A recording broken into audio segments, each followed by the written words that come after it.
नमस्कार दोस्तों, आपका हमारे चैनल पर स्वागत है। आज की इस वीडियो में हम पढ़ने वाले हैं राहुल सांकृत्यायन जी द्वारा लिखा गया ल्हासा की ओर। इसमें राहुल जी ने अपनी पहली तिब्बत यात्रा का एक महत्वपूर्ण अंश प्रस्तुत किया है। सन 1929 से 30 में लेखक नेपाल के रास्ते तिब्बत गया था। उस समय चीन और भारत में जो था वो सीमा विवाद चल रहा था, जिसके चलते भारतीयों का तिब्बत जाना वर्जित था। लेखक को वहां पहुंचने के लिए भिखारी बनने का नाटक करना पड़ा।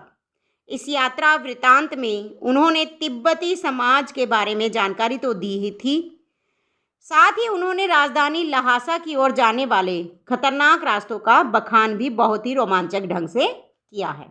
चलिए इस वीडियो में हम पूरा पाठ पढ़ते हैं। वीडियो को अंत तक जरूर देखिएगा।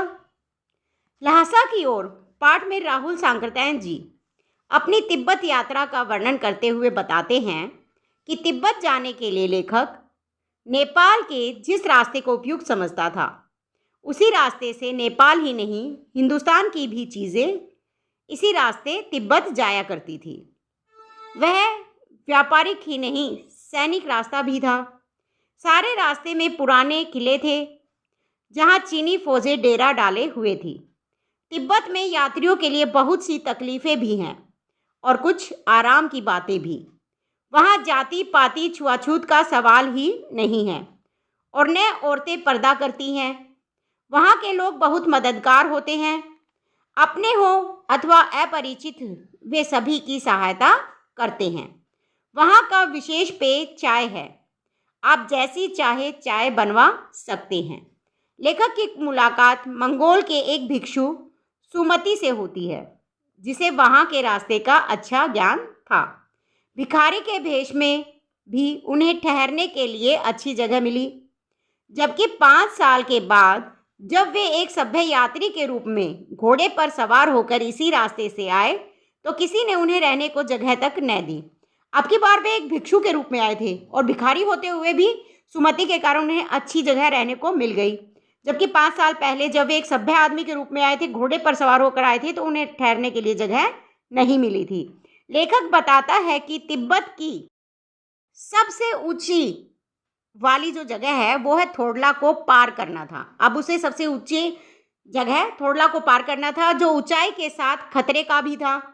नदियों के मोड़ और पहाड़ों के कोनों के कारण बहुत दूर तक आदमी को देखा नहीं जा सकता। डाकुओं के लिए यहाँ सबसे अच्छी जगह है। यहाँ कोई मर जाता है तो उसकी कोई चिंता नहीं करता। एक आम जगह थी, वहाँ पर डाकू किसी को भी लूट लेते थे, मार देते थे। यहाँ डाकू सामान लूटने से पहले आदमी को जान से ही मार देते थे। यहाँ हथियार रखने के लिए किसी कानूनी आज्ञा की आवश्यकता नहीं थी। यहाँ लोग सरेआम बंदूक और पिस्तौल लिए घूमते हैं। सबको अपनी जान की चिंता थी। गांव पहुंचकर उन्हें मालूम हुआ कि पिछले वर्ष वहाँ हत्या हुई थी। वे हत्या की चिंता नहीं करते, क्योंकि जहाँ भी तनाव दिखाई देता है वहीं से भीख मांगते हुए आगे बढ़ जाते। पहाड़ की खड़ी चढ़ाई पर चढ़ने के लिए वे घोड़ों पर सवार होते हैं। एक स्थान पर वे चाय भी पीते हैं और दोपहर तक 17-18 फीट ऊंचे डंडे पर पहुंच जाते हैं। इतने ऊंचे चबूतरे से पहाड़ बिना बर्फ और हरियाली के नजर आ रहे थे। सबसे ऊंची जगह पर पत्थरों के ढेर, जानवरों के सींगों और रंग बिरंगे कपड़े की झंडियों से सजा हुआ डांडे के देवता का स्थान था। सबसे ऊंची जगह पर क्या था? सजा हुआ डांडे के देवता का स्थान था। उतरते समय लेखक का घोड़ा बहुत धीमे धीमे चल रहा था। क्यों धीमे धीमे चल रहा था? क्योंकि वह थक चुका था। लेखक ने उसको मारना सही नहीं समझा, क्योंकि वह चढ़ाई के कारण थका हुआ था। धीरे धीरे वह बहुत पिछड़ गया। वह अपने साथियों से पीछे रह गया। जैसे ही वह आगे बढ़ा, 2 रास्ते निकले हुए थे। जिस रास्ते पर लेखक चलने लगा तो पूछने पर पता चला कि यह रास्ता ठीक नहीं है। लेखक जो था वो रास्ता भटक चुका था। लेखक वापस आया और सही रास्ते पर चला। 4-5 बजे के करीब वह गांव से मील भर पर था तो सुमति इंतजार करते हुए मिला। सुमति जो था वो लाल हो गया था। किससे? गुस्से में। बहुत इंतजार किया तो उसे गुस्सा आ गया। लेखक उसे बताता है कि इसमें उसकी कोई गलती नहीं थी। सुमति शांत हो गया। लड़कोर में वे उचित जगह पर ठहरे थे। वहां उन्हें सत्तू और थुक्पा तरल पदार्थ खाने को मिला।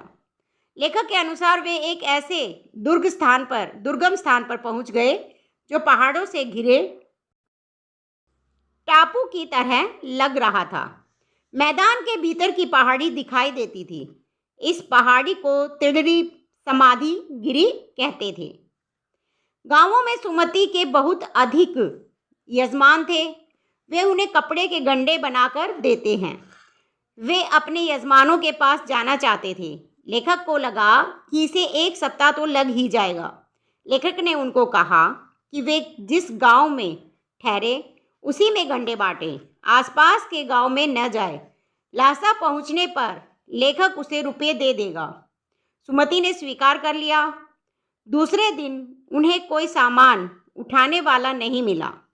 आग बरसाती धूप में उन्हें चलना पड़ रहा था।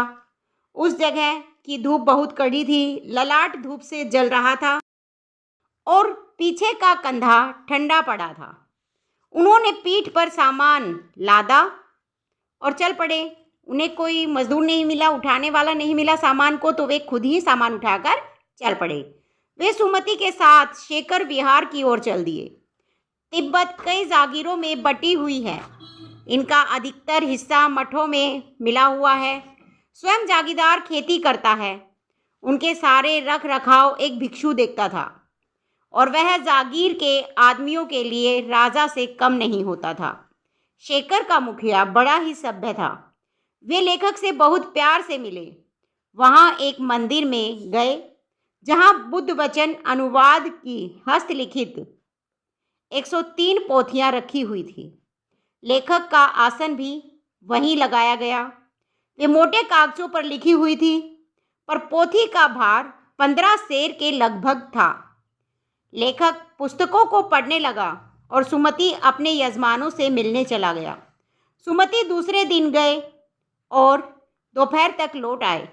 फिर उन्होंने अपना अपना सामान उठाया और भिक्षु नमसे से विदाई लेकर चल पड़े। दोस्तों, ये था हमारा लहासा की ओर, जिसमें तिब्बत यात्रा के बारे में राहुल सांकृत्यायन जी ने बताया है। यदि वीडियो अच्छी लगी है तो लाइक शेयर ज़रूर कीजिएगा और यदि आप हमारे चैनल पर नए हैं तो चैनल को सब्सक्राइब कर लीजिए, बेल आइकन प्रेस कर लीजिए ताकि अगली वीडियो का नोटिफिकेशन आप तक पहुंच सके। धन्यवाद।